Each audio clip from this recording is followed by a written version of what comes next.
Procrastinação, cara. Eita palavrinha, né? E outra coisa, o que eu falo de procrastinação? Eu pensei o seguinte, procrastinação, né? No segundo slide a gente tem aqui o que significa, né? No pai dos burros, né? Dicionário Aurélio, procrastinar, transferir para outro dia, adiar, delongar, demorar, espaçar. Significa, cara, empurrar com a barriga. Em especial, parece que o gênero masculino é mais tendente a isso do que o gênero feminino. Certo ou errado, mulheres? Cara, pendura aquele quadro. O cara vai enrolando. Ah, você está rindo porque ele é assim. Não, mas está pingando o negócio da torneira. Ah, depois te vê isso aí. Não, meu carro está fazendo barulho. Não, amanhã a gente empurra, né, cara? O homem é muito assim, né? O gênero masculino tem mais de empurrando com a barriga. As mulheres não, né? As mulheres são faz, né? Tá. Então, isso é procrastinar. E eu pensei, na verdade, quando a gente empurra as coisas para a barriga, com a barriga, demora para decidir, né? Nós estamos desperdiçando a graça de Deus. Isso é o mais sério. Essa coisa do dia a dia é isso aí, né, cara? Tem que levantar, tem que resolver. Mas existe uma coisa mais séria nessa história de demorar para tomar decisão.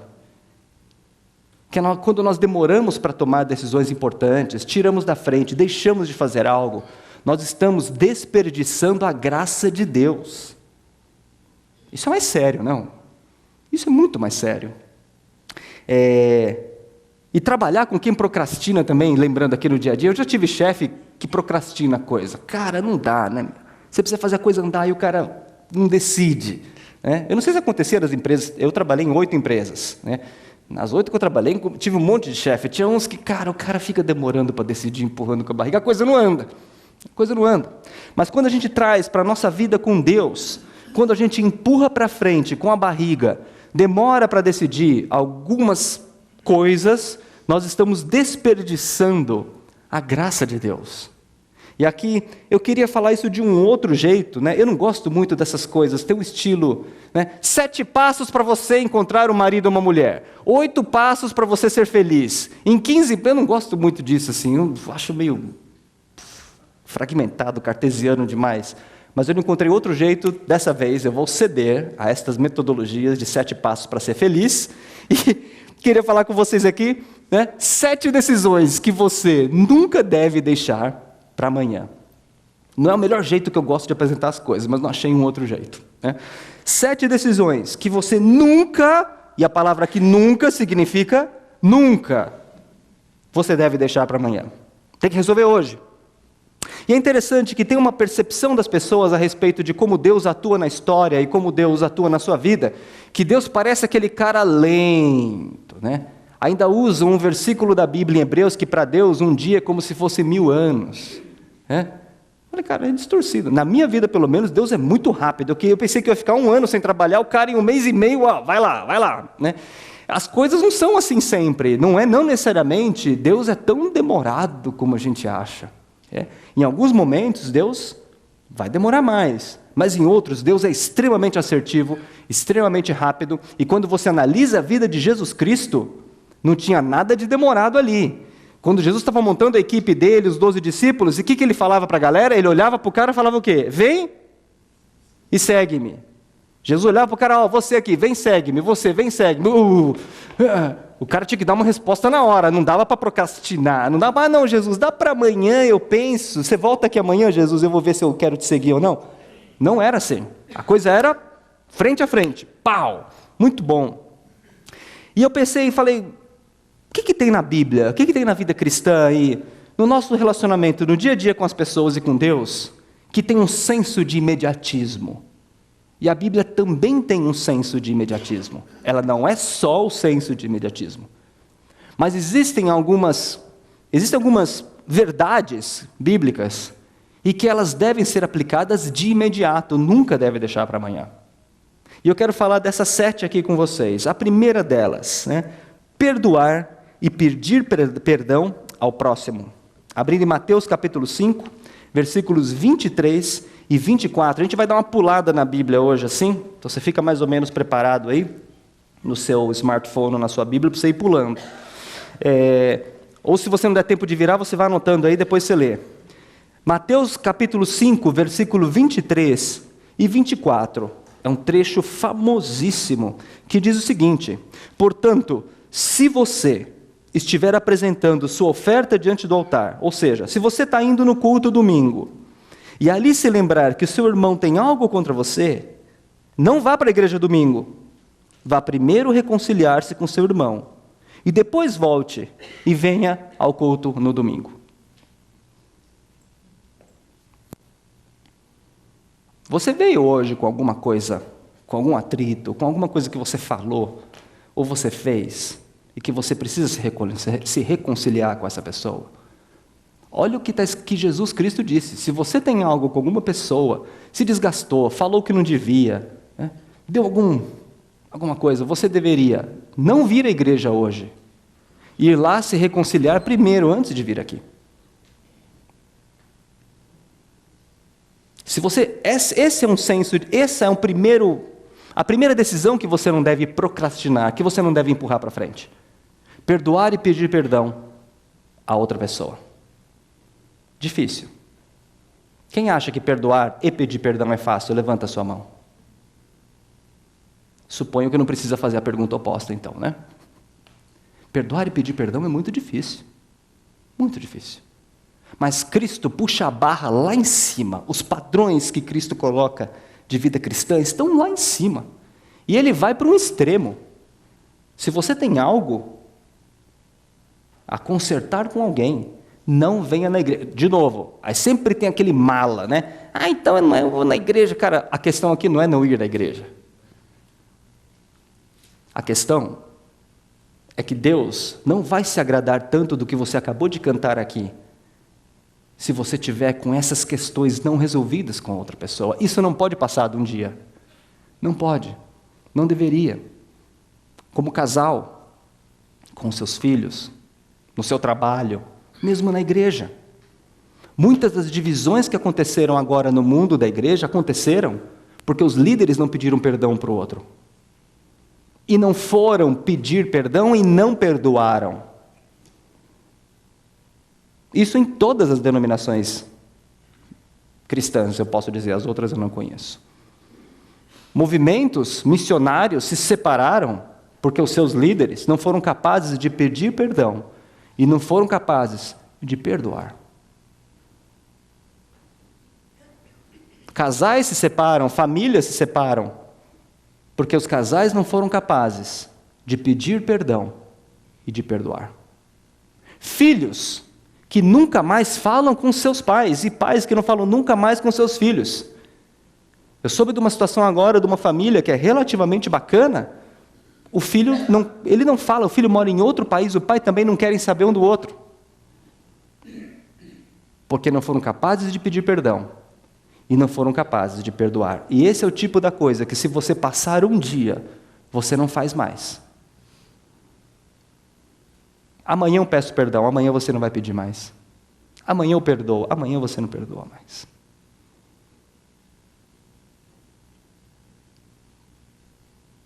Você nunca deve deixar essa decisão de pedir perdão ou perdoar para amanhã. Nunca. Segundo, suprir as necessidades do próximo. E aí vamos para Tiago.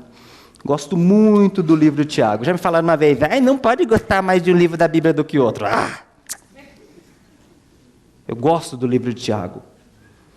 Capítulo 2, eu não gosto do livro de Números, cara. Aquele monte de quem nasceu de quem. Já tentaram me falar que o livro é importante, eu sei que é importante, mas não consigo tirar alguma coisa para a minha vida ainda. Um dia eu vou chegar lá. Um dia eu vou chegar lá. Tiago, capítulo 2, versículo 15 e 16. Diz assim: se um irmão ou irmã estiver necessitando de roupas e do alimento de cada dia, ou seja, do básico, e um de vocês lhe disserem, vá em paz, aqueça-se e alimente-se até satisfazer-se, sem porém lhe dar nada, de que adianta isso? Se alguém tem alguma necessidade, você sabe da necessidade, e não é um luxo que ele está pedindo, está claramente aqui, e você não ajuda, fala, não, vai lá, somebody love total no cara, né? Não, vai lá. Como que pode você dizer que você tem fé? No contexto que Tiago está colocando é fé e obras, o que você fala e o que você faz. Se você está sabendo que alguém tem uma necessidade e você não ajuda, que tipo de amor de Cristo é esse? Tem algumas formas que isso pode acontecer, né? Algumas experiências que eu e Celise tivemos. Uma vez a gente estava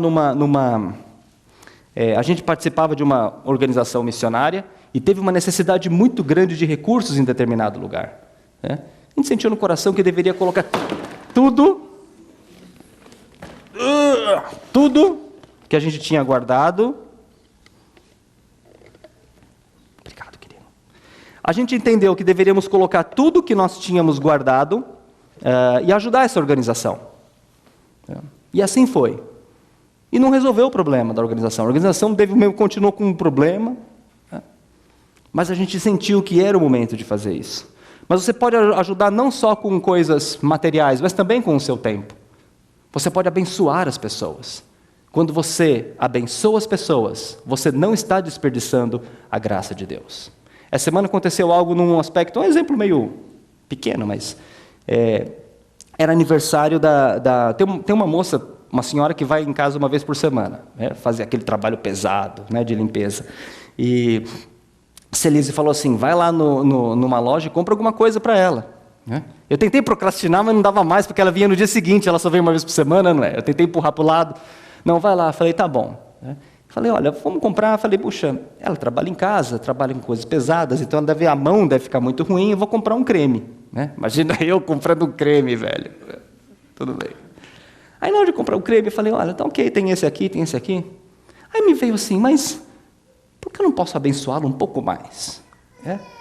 Tem um creme melhor do que esse? Ela tem um melhor e é maior que esse. Não era muito mais caro, não era questão do dinheiro.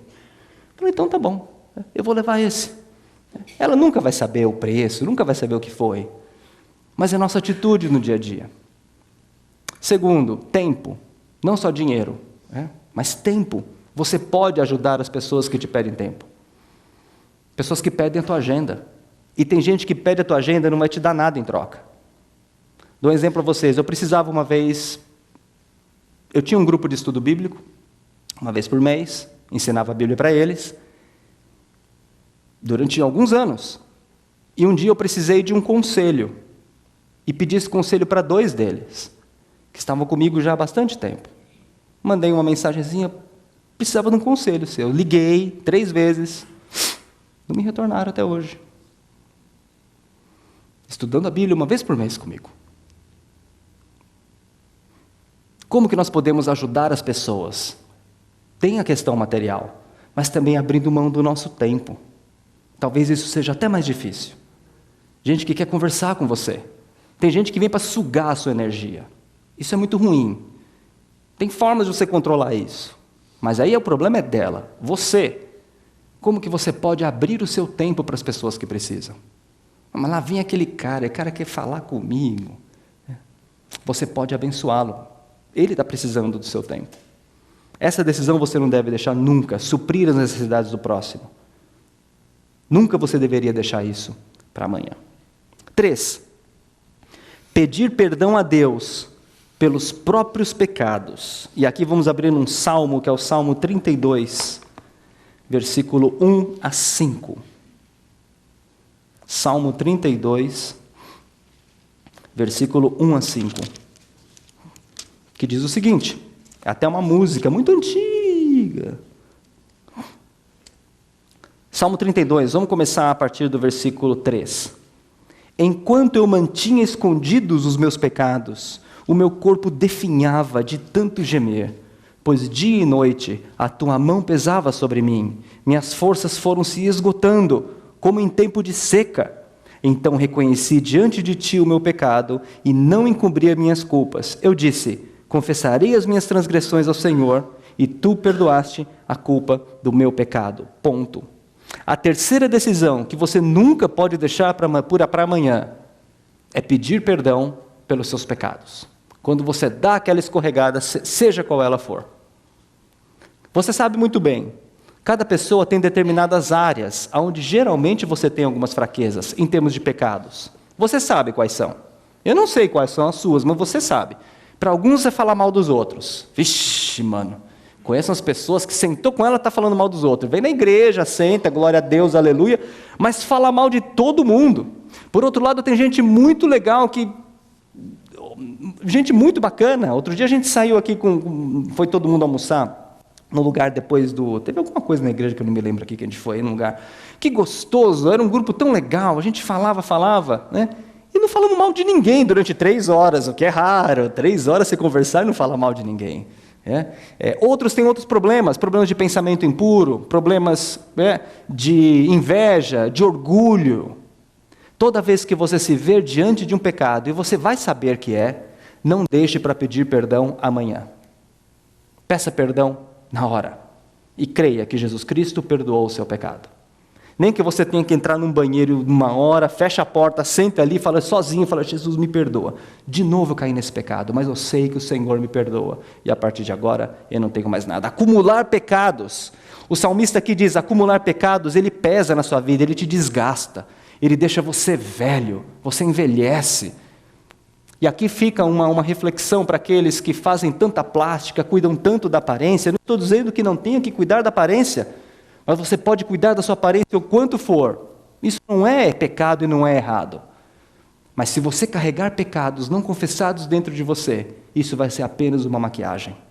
Isso não muda a sua essência. A maior beleza que tem, a maior beleza que pode ter na sua vida, é uma alma limpa e perdoada.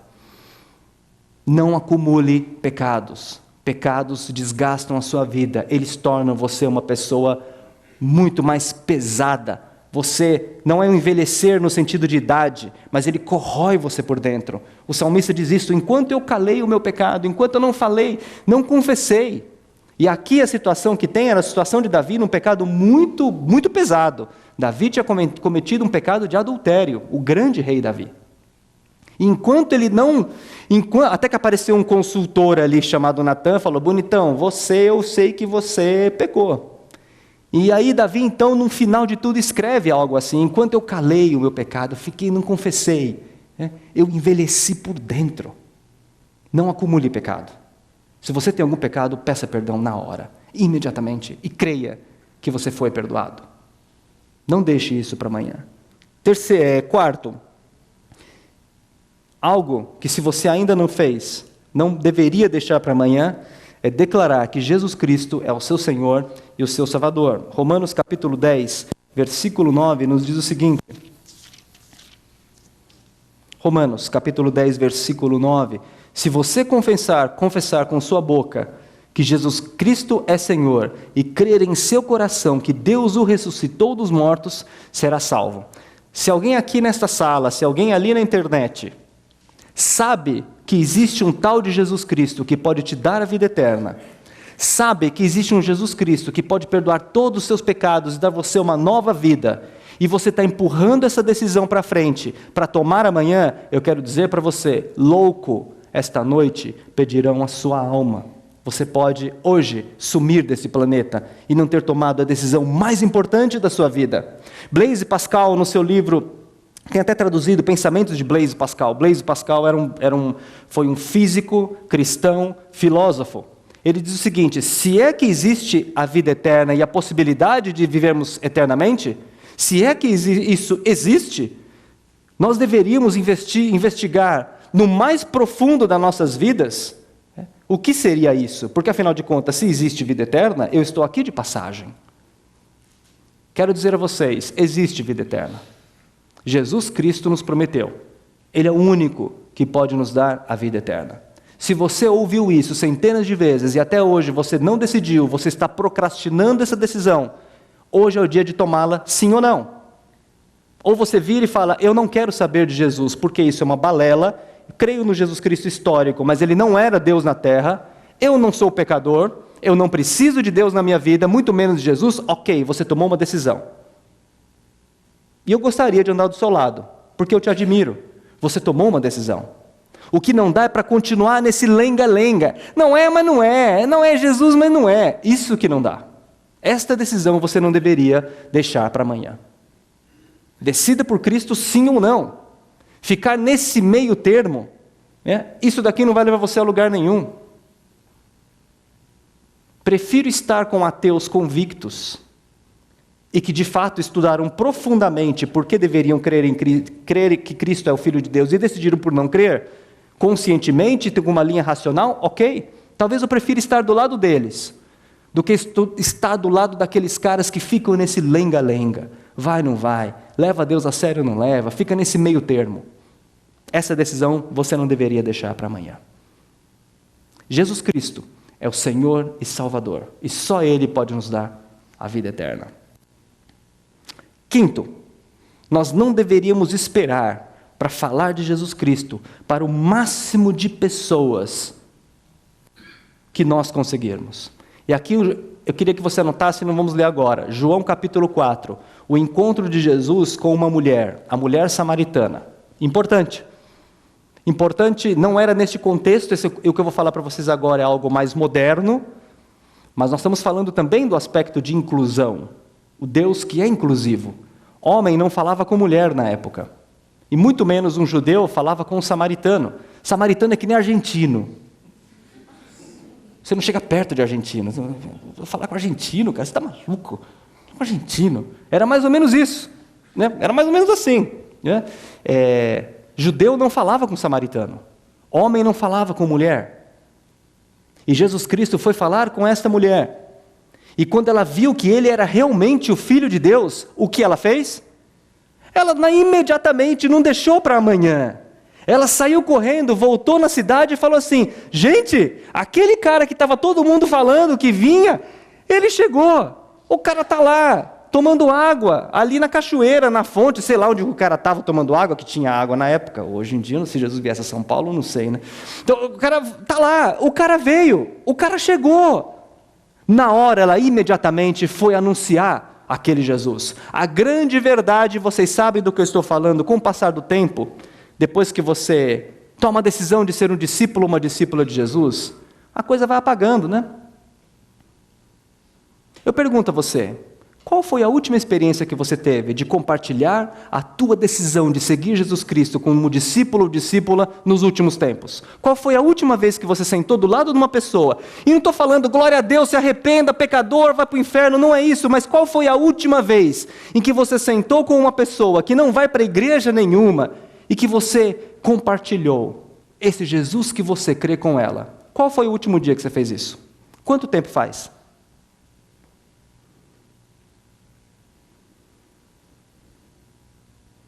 Eu me arrependo tremendamente por uma história que eu tinha.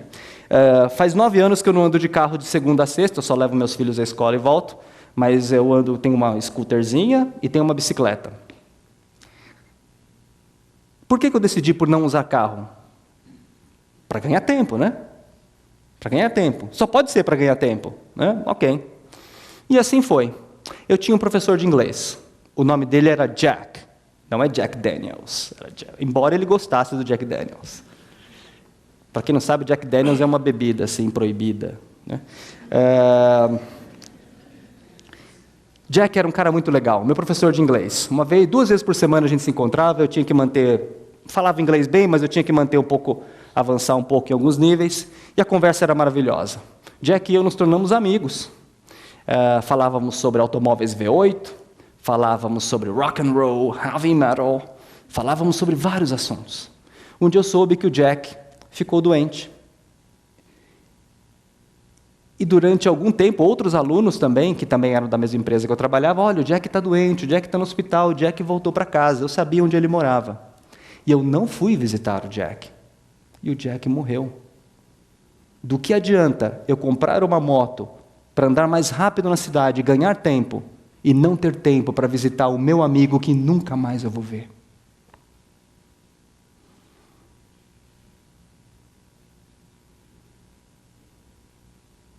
Quantas pessoas estão assim perto de você? Quando você sabe que alguém foi para o hospital e você não vai visitar. A Bíblia diz, visitar os enfermos, não é isso? Simples, como isso?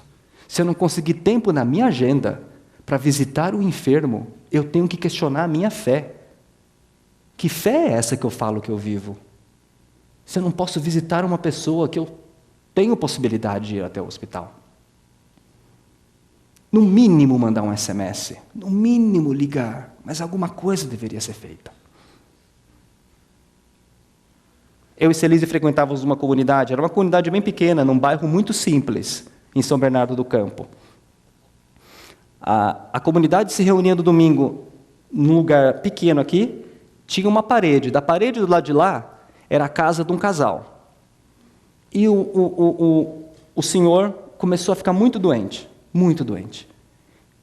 Gente, era questão de sair da porta de uma casa e entrar na porta da outra, porque era uma parede. Inclusive ele falava, eu ouço o culto, eu ouço a mensagem, porque minha cama fica do lado da parede, então eu ouço vocês falando.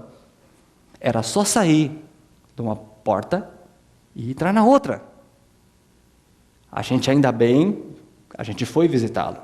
Mas o que doeu o coração daquela igreja era para algumas pessoas que iam até a igreja domingo, ficavam no culto e não conseguiam sair de uma porta e entrar na outra para visitá-lo. Gente, era só mudar uma porta da outra.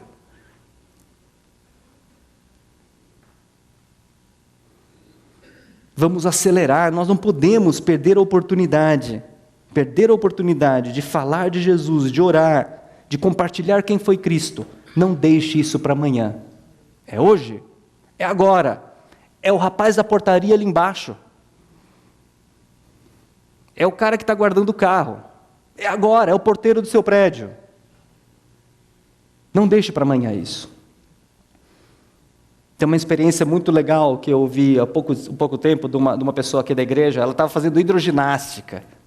Eu fiz a pergunta para esse grupo de pessoas, qual foi a última vez que você compartilhou? Então, eu compartilhei lá em hidroginástica, porque eu faço hidroginástica com umas pessoas que têm mais idade que eu, e elas ficaram minhas amigas. Isso é demais. É isso que a gente está falando. Ela conta até rindo, você está rindo porque é você. É Renata, né? Então, foi você. Mas é isso. Até na hidroginástica está valendo, gente, que seja. Cada um vai ter o seu momento. Não deixe para amanhã. Compartilhe a sua fé hoje. Número 6, abandonar a raiva e repreender o diabo. Em Efésios capítulo 4, 26 e 27. Eu não vou ler, mas você anota aí para você ler. Em Efésios 4, 26 e 27 diz o seguinte, irai-vos e não pequeis, não se ponha o sol sobre a vossa ira, não deem lugar ao diabo. Quer dizer, ficar nervoso, ficar irritado, ficar com raiva, todo mundo fica. Mas não deixa passar um dia com essa raiva.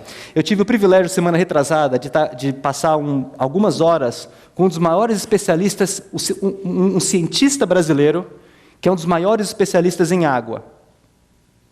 Professor Tundizi. Ele é uma graça, gente. 74 anos. Eu não vou chegar a 74 anos como ele. O cara trabalha, ele fala numa linguagem simples, ele é respeitado internacionalmente. Professor Tundizi. E a gente foi para um lugar, voltamos, eu estava na van com ele conversando, falei, professor, o senhor deve estar agora, em alta, todo mundo deve estar atrás de você, porque no negócio da água. Ele falou, filho, o que mata não é o trabalho, o que mata é a raiva. Foi um dos melhores conselhos que eu ouvi nas últimas décadas. E ele acrescenta, eu trabalho 24 horas por dia, mas eu aprendi a não ter raiva. Trabalhar é bom, trabalho muito. E quando você olha a vida de Jesus Cristo era muito mais para um workaholic do que para um boa vida, na boa. Jesus parece muito mais um workaholic do que um carinha que fica lá sossegado, qualidade de vida, vou morar no interior, nada contra, eu sou do interior, ok? Eu sou do interior, para deixar claro. Lembra que o Renan falou essa coisa de aposentar? Aposentar não está na Bíblia. Eu não vejo na Bíblia, você vai se aposentar. Você pode diminuir o ritmo, você pode, ok, mas, cara, mudar o mundo não tem aposentadoria. E o professor Tundizi, 74 anos, ele falou isso. E é isso, abandone a raiva. Essa decisão você não pode deixar para amanhã. Começou a sentir raiva, lembra disso. Lembra disso. O que mata é a raiva, não é o trabalho. O que mata é a raiva. O trabalho, não. Não deixe a raiva tomar conta de você. Rapidamente, raiva é a janela de Satanás. Quando você começa a ficar com raiva, você abre uma brecha, como dizem os pentecostais, você abre uma brecha para Satanás agir através da sua vida. Okay? Raiva é uma janela que você abre para Satanás. Não deixa a raiva passar de um dia para o outro. Deixou passar de um dia para o outro, Satanás vai usar a sua vida para prejudicar a vida de outra pessoa. Mas isso é um outro assunto. Sétimo, superar a baixa autoestima. Não vou ler também. Êxodo capítulo 4. Eu sei que alguns não vão gostar. E se você não gostar, finge que você não ouviu, mas eu vou falar. Moisés. Moisés é o personagem mais loser que eu já vi em toda a minha Bíblia. Cara, não tem ninguém mais loser do que Moisés. O cara era um mala. Eu não queria ter um cara desse na minha equipe. Quando você estiver em Êxodo capítulo 4, Deus vai virar para ele e falar o seguinte: Moisés, eu quero que você vá lá e fale para o faraó. Ah, Deus, não dá. Eu vou te mostrar o que eu vou falar, ok? Ó, pega um pedaço de pau. Peguei. Joga no chão, pum, virou uma sucuri, virou uma cobra, pum. Agora pega a cobra de novo, pum, virou pau. Vira cobra, vira pau, vira cobra, vira pau. Ficou jogando. Nossa, Deus, legal, né? Então, esse é o meu poder, Deus falou para ele. Deus, legal essa história da cobra e do pau, mas eu não quero. Eu não sei falar em público. Vai lá no Reinaldo Polito, faz um curso aí, cara, se vira. Eu vou ajudar você. Então, mas se eu falar, os caras não vão acreditar. Cara, é uma novela esse Êxodo 4, cara. Então, matava um cara desse na minha frente, entendeu? E fica naquele lenga-lenga, aí Deus... E no final Moisés ainda fala, mas é melhor você mandar outra pessoa, porque eu não vou conseguir. Ai, cara. E assim é a história de Moisés inteiro, loser. E eu não vi um outro personagem onde Deus tenha se manifestado tanto, de forma sobrenatural. Era a árvore que pegava e fogo falava, era o pau que virava cobra, o mar abriu. Imagina você sentado na praia com aquele suco de laranja, olhando assim, aí aquilo abre, aí passa a galera toda, e o cara loser, o cara reclamando, eu não vou conseguir, eu não vou fazer. Senhoras e senhores, baixa autoestima se torna pecado. Primeiro se torna pecado porque você fica olhando só para você mesmo. Eu não posso. Segundo, se torna pecado porque você pode estar empurrando decisões importantes de avanço do reino de Deus aqui na terra, que era o caso de Moisés. Quanto mais ele demorava, eu não quero, Deus, eu não quero, mas eu quero que seja você, Moisés. Não, mas não, você vai libertar um povo, você vai libertar uma nação. Eu, hein? Libertar a nação? E ficou nesse lenga-lenga. Deus havia escolhido Moisés com uma tremenda paciência e amor. Mas Moisés estava empurrando, tentando sair de um lado para o outro devido à sua baixa autoestima. A maior cura que Jesus Cristo fez na minha vida foi da minha baixa autoestima. Eu tinha uma autoestima muito baixa. Mas isso é uma outra questão para o terapeuta. Né? A maior cura que Jesus Cristo fez na minha vida foi da minha baixa autoestima. E ainda hoje eu luto com ela.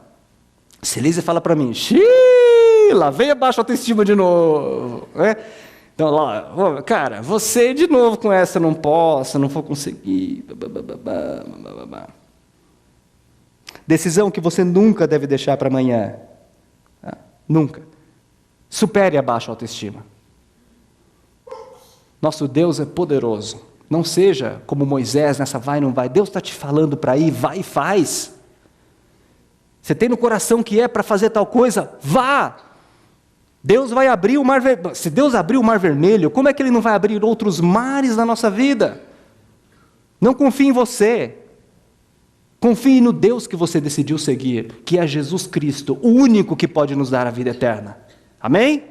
Claro que amém. Que assim seja. 7 decisões que você nunca deve deixar para amanhã. Porque se você deixa para amanhã, você está desperdiçando a graça de Deus. Mas quando nós tomamos essa decisão, nós estamos fluindo a graça de Deus aqui nesta terra, aqui neste lugar, nas pessoas onde nós estamos. Eu quero que você seja um canal de bênção, que a graça de Deus se derrame aonde você trabalha. Que as pessoas na baia do teu lado ali, onde você está, as pessoas sejam inundadas pela graça de Deus. Que as pessoas, se você trabalha numa escola, que os alunos, que os professores, eles vejam que a graça de Deus está abundante na vida de vocês. Ela vai por todo lado. Se você vai na hidroginástica, Renata, né? Que a graça de Deus seja abundante na hidroginástica. Né? Mas em todo lugar, as pessoas têm que perceber uma diferença. Nós não estaremos, eu e você, nós a partir de hoje não vamos desperdiçar a graça de Deus. Amém?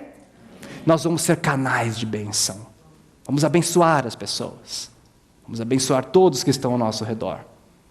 E a nossa própria vida. De todas essas 7 decisões, qual é a que você tenha mais empurrado para frente e deixado para amanhã?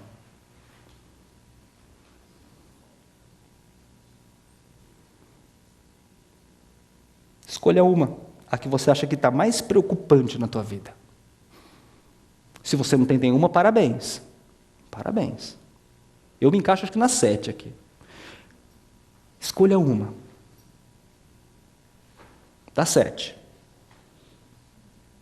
E você vai orar agora e colocar diante de Jesus. Eu não tenho poder espiritual nenhum. Quem tem é o meu Deus. E hoje você vai sair daqui assumindo um compromisso de não mais deixar para amanhã, pelo menos uma, a mais séria de todas dessas 7. A partir de hoje, é um compromisso que você vai assumir com o teu Deus.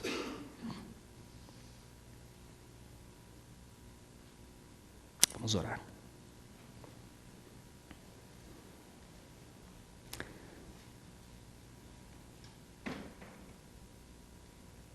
Senhor, como diz essa música, tudo que sou, tudo que tenho estão diante de Ti, minhas tristezas, alegrias, a Te entrego agora, Senhor.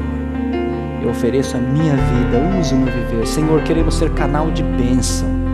Não queremos ser canal de maldição, de tristeza, mas nós queremos ser canal de bênção, de paz, de alegria, de esperança num mundo tão cheio de esperança, num Brasil tão cheio de desesperança, devido a contextos que a gente vive em diversas dimensões desse país. Quando olhamos também para todo o planeta, Senhor, as mensagens de desesperança e os fatos são muitos, mas nós somos o povo da esperança, nós somos o povo da mensagem. Nós temos uma mensagem para este planeta, temos uma mensagem, Senhor, para os 7 bilhões de pessoas que habitam nesse mundo, temos uma mensagem para os nossos amigos que estão sentados do nosso lado no escritório, temos uma mensagem para as nossas equipes, temos uma mensagem para as pessoas que moram no nosso condomínio, temos uma mensagem para o porteiro do meu prédio, temos uma mensagem para o motorista do táxi que leva a gente de um lugar para o outro. Nós temos essa mensagem, nós somos o canal de bênção, da graça de Deus nesse mundo. Não deixe que a baixa autoestima nos atrapalhe, porque quando olhamos para nós mesmos, às vezes vemos um derrotado, mas quando olhamos para o nosso Deus poderoso, infinito, soberano, nos enchemos então, Senhor, de todo este poder que vem de Deus, nos enchemos do Teu Espírito Santo, e podemos cumprir a sua vontade. Quebra, Senhor, quebra toda dificuldade, empecilho que temos de perdoar e de pedir perdão. Porque isso é reter a graça de Deus. O nosso Deus nos perdoou. Por isso também, Senhor, nós queremos expandir e fluir esta graça, perdoando aqueles que nos ofenderam e pedindo perdão quando pecamos. Não queremos passar, Senhor, um único dia sem ajoelhar e pedir perdão pelos nossos pecados. Nós vamos pecar até o final da nossa vida. Somos falhos. Temos a presença do Senhor, mas às vezes nós sabemos, Senhor, não somos super-heróis. Mas graças a Ti que quando isso acontecer, podemos ajoelhar, orar e pedir perdão. 1000 vezes podemos pedir perdão ao Senhor pelo mesmo tipo de pecado. Mas de forma genuína, nós seremos transformados a cada dia e o pecado não mais nos dominará. O pecado não terá domínio sobre nós. Obrigado, porque nós não estamos aqui no meio do feriadão, porque tivemos agenda, porque não tínhamos nada para fazer e decidimos vir aqui. Nós viemos aqui, eu vim aqui hoje, Jesus, para ouvir esta palavra de 7 decisões que eu e os meus irmãos aqui nunca devemos deixar para amanhã. E em Teu nome e pela Tua graça, pedimos que o Senhor nos ajude a seguir, tomando essas decisões e não procrastinando